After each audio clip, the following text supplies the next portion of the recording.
我们多措并举，开展了满足本地以及周边企业出口需求的一些相应班列，大幅增开了欧项的班列。今年1月，欧项货运量环比增长约2倍。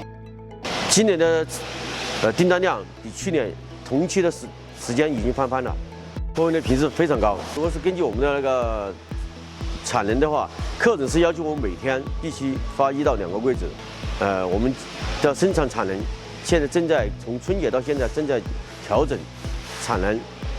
现在目前应该是1到2个柜子是没问题，后期我们应该会每天达到3个柜子。